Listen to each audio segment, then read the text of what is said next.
So one time when I was in Bali, Indonesia, I went, so Bali has, of course, off the mainland, there's a bunch of little islands, and one of them is Gili T. It's Gili Terwilliger or something. It's a very long word, but everybody calls it Gili T. There's Gili Air and there's Gili T. Gili Air is more for like couples, like honeymoons, and Gili T is like a party island.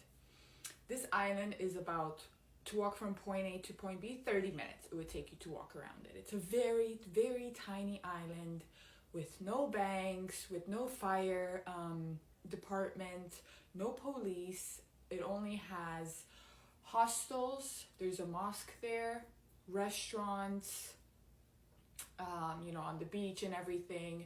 That's it. It's a very, very, very tiny island.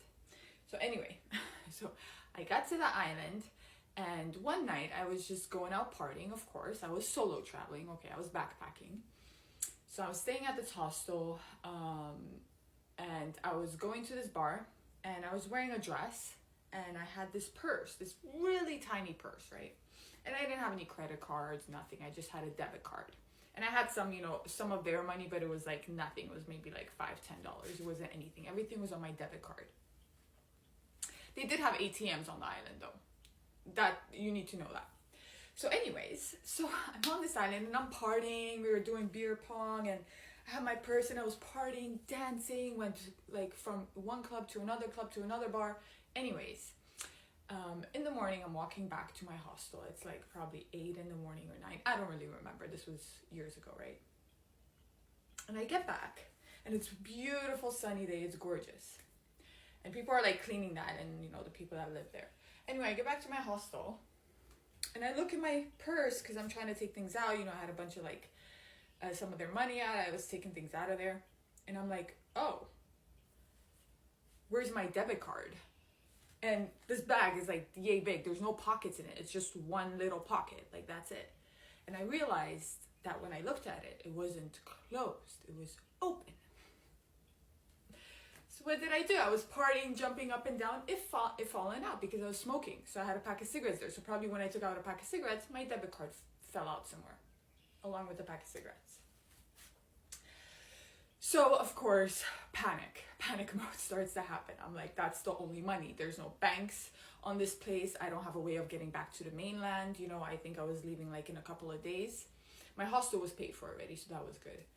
But I had no money for food, for anything, nothing. Like, everything was on my debit card. I didn't have any credit cards at that time.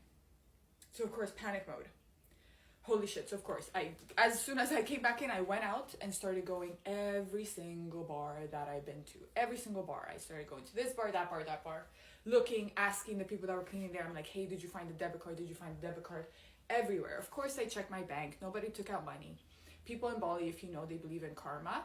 They don't do anything bad to foreigners. Like, nothing. They're very religious and they believe in karma. They're like the nicest, sweetest people. They don't fuck people over at all. They're very, very trustworthy. Anyway, so I knew that wasn't going to be the case, that somebody took it. So I'm walking, more panic. I thought I would have definitely found it in this one bar. I was like, it must have fallen out. The guy was sweeping. I'm like, please just look at everything that that you swept. Like, I need to be sure. I lost my debit card.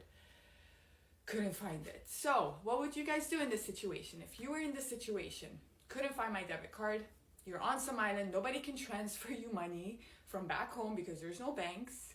Anywhere you want to go to the mainland, you need money. You need quite a lot of money to get to the mainland. So it's not like somebody just is going to give me money.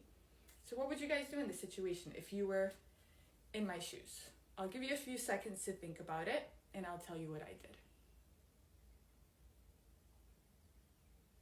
So what I did is I went hostel to hostel to hostel to hostel to hotel to hostel, all around, every single one of them.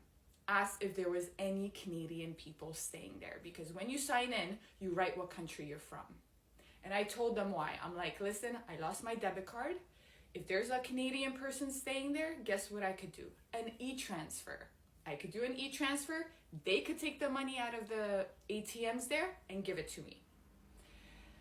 So that's what I did. I went around. Is there any Canadians? No. Is there any Canadians? No. Is there any Canadians? No. Like, guys, this is a small island, so I was running out of hope because every single one I went to, no Canadians. I was just like, oh my God, like what's gonna happen?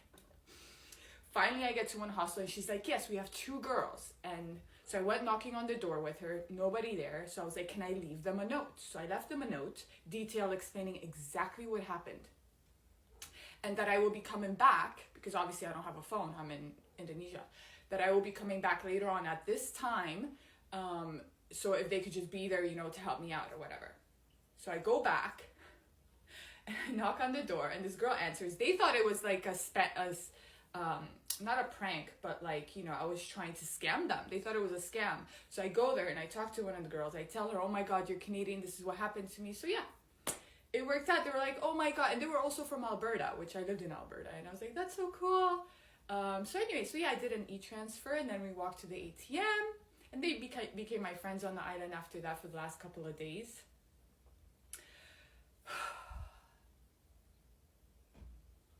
Crazy. But you know what's the funniest fucking kick of all of this? Is that the next day I had a snorkeling thing that I paid for. I went to the snorkeling thing. 4 Canadians were on my boat. 4 Canadians were on my boat. I was laughing. I was like, oh, you gotta be kidding me. And I told them the story and they're like, oh my God, yeah. They were just staying at some other hostel after this hostel.